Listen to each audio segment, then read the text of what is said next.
Everyone, welcome to commerce spirit the CS. आज के इस वीडियो में हम डिस्कस करने वाले हैं बिजनेस मैनेजमेंट के यूनिट 2 के आंसर की को। ओवरऑल आपका पेपर इजी था, इजी से आप कह सकते हैं मॉडरेट तक था, पेपर हार्ड नहीं था। सबसे पहला आपका क्वेश्चन है, managerial grid has been developed by, प्रबंधकीय जाल किसके द्वारा विकसित किया था? तो ये था आपका ब्लैक एंड माउंटेन के द्वारा। नेक्स्ट है आपका question number 2, dash needs are need for survival. ये आपका मैस्लो की नीड हायरार्की थ्योरी से पूछा था कि कौन सी आवश्यकता ऐसी है जो जीवित रहने के लिए आवश्यक है। तो जो फिजियोलॉजिकल नीड होती है वो जीवित रहने के लिए आवश्यक है, क्योंकि उसी में रहता है रोटी, कपड़ा और मकान। बाकी जॉब हो गया, ये सब सिक्योरिटी में है, आपको सेल्फ रिस्पेक्ट आपकी बनी रहनी चाहिए, वो सब अलग है। तो जीवित रहने के लिए फिजियोलॉजिकल नीड की आवश्यकता होती है। क्वेश्चन नंबर 3 है आपका, the leadership style which is based on the consultation with the group member is called. नेतृत्व शैली जो समूह के सदस्यों के साथ परामर्श पर आधारित होती है उसे क्या कहते हैं? तो उसे हम लोग कहते हैं डेमोक्रेटिक स्टाइल, लोकतांत्रिक शैली। क्वेश्चन नंबर 4 है आपका, managerial control is done by, प्रबंधकीय नियंत्रण किसके द्वारा किया जाता है? तो ये किया जाता है आपके टॉप लेवल मैनेजर्स के द्वारा। जैसे यहाँ पर अगर कंट्रोल सिर्फ पूछा रहता तो हम लोग ऑल ऑफ द एबव लगाते, जितने भी मैनेजर्स होते हैं वो नियंत्रण करते हैं, लेकिन यहाँ पर प्रबंधकीय नियंत्रण के बारे में पूछा है तो उच्चतम स्तरीय के प्रबंधकों के द्वारा किया जाता है। क्वेश्चन नंबर 5 है आपका, which of the following is not as element of controlling, निम्नलिखित में से नियंत्रण का तत्व कौन सा नहीं है? तो इस्टेब्लिशमेंट ऑफ स्टैंडर्ड ये इसका पार्ट होता है, मेजरमेंट ऑफ परफॉर्मेंस और करेक्शन ऑफ डेविएशन ये तीनों इसके पार्ट होते हैं। लेकिन जो फोर्थ ऑप्शन है आपका नन ऑफ द एबव, तो ये इसका करेक्ट आंसर हो जाएगा, क्योंकि बाकी तीनों पार्ट है और यहाँ पर पूछा है कि कौन सा इंक्लूड नहीं होता है।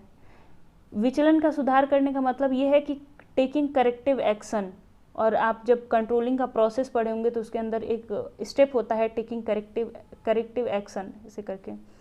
क्वेश्चन नंबर 6 है आपका, two factor theory is also known as, ये तो जितनी बार भी आप पढ़ेंगे हाइजीन फैक्टर थ्योरी चाहे टू फैक्टर थ्योरी, जहाँ पर हर्जबर्ग की बात आ गई, टू फैक्टर हाइजीन ये सब चीज़ें।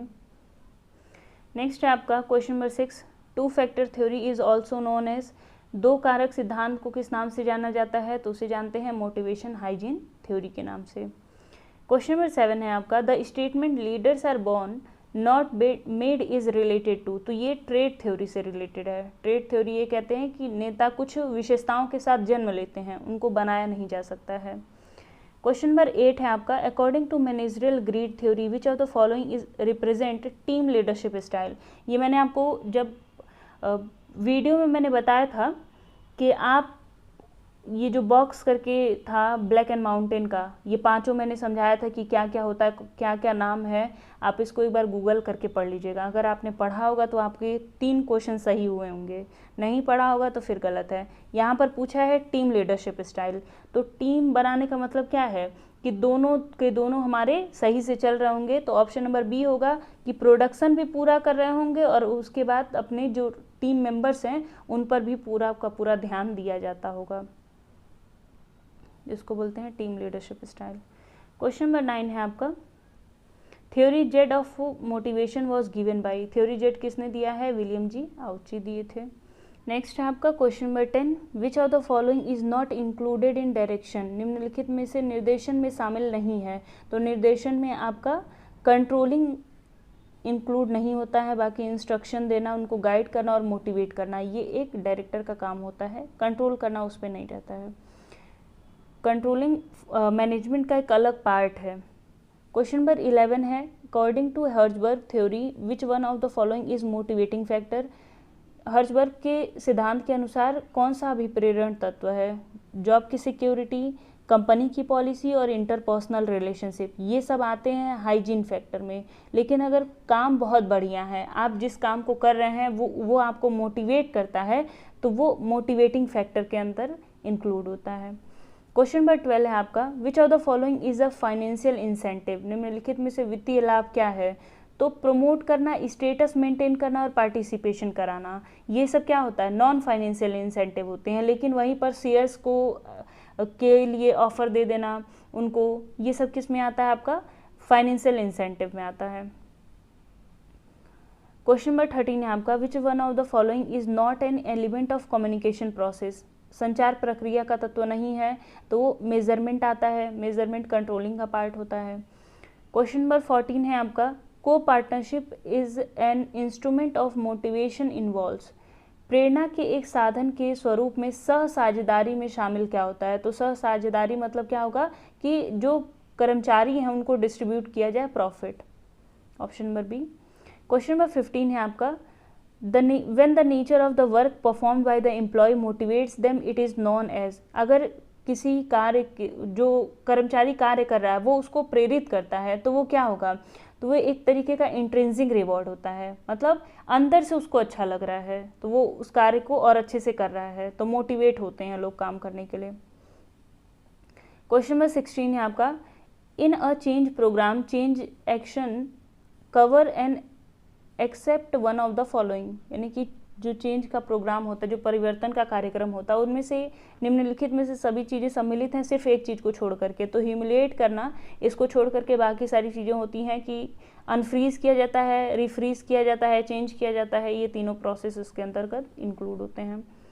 क्वेश्चन नंबर 17 है आपका, the scheme in which an employee is given an option to purchase shares at a future date at a pre determined price is called. तो इसको हम लोग बोलते हैं एम्प्लॉयज स्टॉक एक्सचेंज ऑप्शन। तो ये होना चाहिए था आपका ESOP, लेकिन S करके दिया हुआ था, तो हो सकता ऑप्शन स्टॉक दे दिया हो, जो भी हो, लेकिन ESOP होगा। क्वेश्चन नंबर 18 है आपका, the retirement benefit include which of the following. सेवानिवृत्ति लाभों में शामिल है, तो ऑल ऑफ द अबव इसका होगा। ग्रेचुटी भी होता है, पेंशन फंड होता है, प्रोविडेंट फंड स्कीम भी होती है। क्वेश्चन नंबर 19 है आपका, the incentives given to employees for their psychological and emotional satisfaction as termed as. किसी भी कर्मचारी के मनोवैज्ञानिक और भावनात्मक संतुष्टि के लिए दिया जाता है, तो वो क्या होता है, non financial incentives. Question number 20 है आपका, which of the following is not a form of autocratic leader. निम्नलिखित में से निरंकुश नेता का स्वरूप नहीं है, स्ट्रिक्ट, बेनेवोलेंट, इनकम्पिटेंट और फ्री रेन। तो यहाँ पर होगा ये free rein, option number D. Question number 21 है आपका। क्वेश्चन नंबर 21 में थोड़ा सा डाउट है, क्योंकि हिंदी में कुछ अलग लग रहा था और एक्चुअल में बोलें तो क्वेश्चन ही नहीं समझ में आ रहा है। कंसिडरेशन स्टाइल कोई होता नहीं लीडरशिप का, मैंने नहीं पढ़ा हुआ है, और हिंदी में अगर इसी को पढ़ रही थी तो अलग लिखा हुआ है कि नेतृत्व की विचार शैली पर बल देता है। अब नेतृत्व किस विचार शैली पर बल देता है ये पढ़ सकते हैं, नहीं तो नेतृत्व की विचार शैली किस पर बल देता है ये क्वेश्चन हो सकता था। बट मुझे ये थोड़ा सा डाउटफुल लगा है कि किस तरीके से हम इसको सॉल्व कर सकते थे। किसी को अगर आंसर आ रहा होगा तो कमेंट कर देगा, बाकी अपना सब लोग मैच कर लेंगे। क्वेश्चन नंबर 22 है आपका, the subordinates maturity in Hersey Blanchard situational model refers to their. Hersey Blanchard का जो सिचुएशनल मॉडल है उसमें अधीनस्थों की परिपक्वता का मतलब क्या होता है, तो उनका होता है साइकोलॉजिकल मैच्योरिटी। जैसे किसी भी जगह पे आप एंटर करते हैं तो पहले क्या होता है कि लोग वहाँ पे आपको गाइड करते हैं, फिर धीरे धीरे आप वहाँ की चीज़ों से इन्वॉल्व हो जाते हैं, चीज़ों को सीख लेते हैं, तो फिर धीरे धीरे लोग आपका साथ छोड़ देते हैं, आपको हर जगह टोकते नहीं हैं। तो वही था आपका हर्से ब्लैंचर्ड का सिचुएशनल थ्योरी। क्वेश्चन नंबर 23 आपका, the Ohio State leadership studies revealed dash and initiating structure as two major dimension of leadership behaviour. तो ये है आपका कंसिडरेशन। क्वेश्चन नंबर 24 है आपका, according to Fiedler's contingency model of leadership which one of the following is not contextual variable. तो contextual variable में leader member relationship, task structure और position power, ये तीनों इंक्लूड है, प्लानिंग सिस्टम इसका part नहीं है। क्वेश्चन नंबर 25 है आपका, the leader who follows all the rules and regulation. जितना भी रूल रेगुलेशन है वो फॉलो करवाता है और करता है तो उसको ब्यूरोक्रेट बोलते हैं। क्वेश्चन नंबर 26 है आपका, according to Herzberg's two factor theory recognisation is included under which of the following factor. तो इसको बोलते हैं सेटिस्फायर। जैसे जब आप पढ़े होंगे टू फैक्टर थ्योरी तो मोटिवेटिंग फैक्टर को हम लोग सेटिस्फायर थ्योरी बोलते हैं, और जो हाइजीन फैक्टर है उसको हम लोग डिससेटिस्फायर बोलते हैं। सेटिस्फायर मतलब क्या है कि अगर वो रहेगा तो संतुष्ट रहेंगे, अगर वो नहीं रहता तो हम मोटिवेट होकर के काम को नहीं कर पाएंगे, वैसे ही हाइजीन फैक्टर है कि मान लीजिए सैलरी बहुत अच्छी नहीं मिल रही है तो डिससेटिस्फाइड रहेंगे, असंतुष्ट रहेंगे। क्वेश्चन नंबर 17 है आपका, सॉरी 27 है, ये तो कल वाले क्वेश्चन से ही है, आर्ट और साइंस बोथ होता है मैनेजमेंट।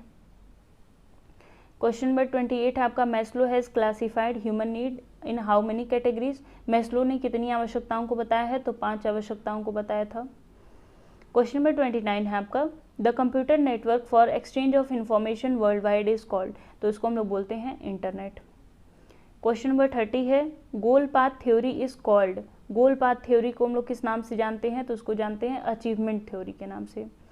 क्वेश्चन नंबर 31 है आपका, which is not a principle of communication. कौन संचार का सिद्धांत नहीं है, क्लैरिटी, कंसिस्टेंसी और अटेंशन, ये तीनों इंक्लूड हैं, एटीट्यूड इसका पार्ट नहीं होता है। क्वेश्चन नंबर 32 है आपका, which is not a function of leader. Leader का एक कार्य क्या नहीं होता है, team work, use of power, time management, ये तीनों होता है, लेकिन कॉन्फ्लिक्ट कराना मतलब लड़ाई झगड़े करवाना ये लीडर का काम नहीं होता है। क्वेश्चन नंबर 33 है आपका, which model states that the appropriateness of leadership style depends on situational requirement. तो फिडलर की कंटिजेंसी थ्योरी, फिडलर की कंटिजेंसी मतलब यही होता है कि आपको अचानक से कोई ऐसी परिस्थिति आ जाती है जिसके अनुसार आपको व्यवहार करना होता है, तो सिचुएशन के अकॉर्डिंग अगर वो काम कर रहा है तो फिडलर की कंटिजेंसी मॉडल के अंतर्गत उसको बताया गया है। क्वेश्चन नंबर 34 है आपका, the techniques of direction are, निर्देशन की तकनीक कौन सी है, तो ऑल ऑफ द एबव होगा, फॉलो अप करना, चाहे ऑर्डर्स को मानना, standard practices, everything. Question number 35 है आपका, the leadership style in which the manager once determines policies, program and limitations for action and the entire process is left to subordinate is called. नेतृत्व का कौन सा ऐसा शैली होता है जिसके अंतर्गत नेता क्या करता है, नीतियों को निर्धारित कर देता है और कितना काम करना वो बता देता है, बाकी सारे के सारे काम कौन करता है, अधीनस्थ करते हैं। तो ये किस में होता है, फ्री रेन में। फ्री रेन में क्या करते हैं नेता, सब वो खुद से काम को नहीं करते हैं, वो बस छोड़ देते हैं रूल और रेगुलेशन बना करके। क्वेश्चन नंबर 36 है आपका, which of the following is not included in models of directing. Directing के मॉडल में क्या नहीं इंक्लूड है, तो इक्विटी। क्वेश्चन नंबर 36 का option number D. Question number 37 आपका, faulty translation falls under which of the following barrier. तो ये सिमेंटिक बैरियर के अंतर्गत आता है, शब्दार्थ बाधाएं जिसमें दोषपूर्ण अनुवादन होता है। क्वेश्चन नंबर 38 है आपका, who has developed the theory of management by objective. ये भी कल वाले पेपर में था, पीटर एफ ड्रकर दिए थे।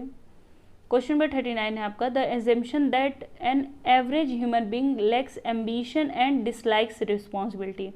ये मैंने आपको याद भी करवाया था, एक्स मतलब क्या होता है और वाई मतलब क्या होता है। वाई मतलब यस, यानी कि वो काम करना चाहता है, और यस क्रॉस मतलब क्या है कि वो काम नहीं करना चाहता है। तो यहाँ पर पूछा है कि वो काम नहीं करना चाहता, वो ईमानदार नहीं है, जिम्मेदार नहीं है काम के प्रति, तो ये कौन बताता है, थ्योरी एक्स बताती है।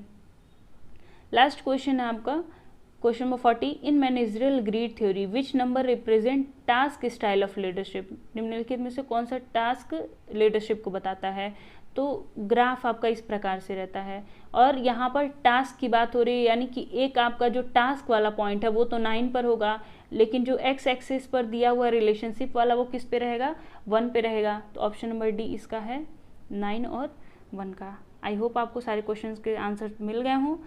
कुछ क्वेश्चंस हो सकता है 1-2 क्वेश्चन के आंसर गलत हो, मैं ये नहीं कह रही हूँ कि 100% ये सारे के सारे क्वेश्चन सही हैं, लेकिन 1-2 क्वेश्चन का आंसर गलत हो सकता है।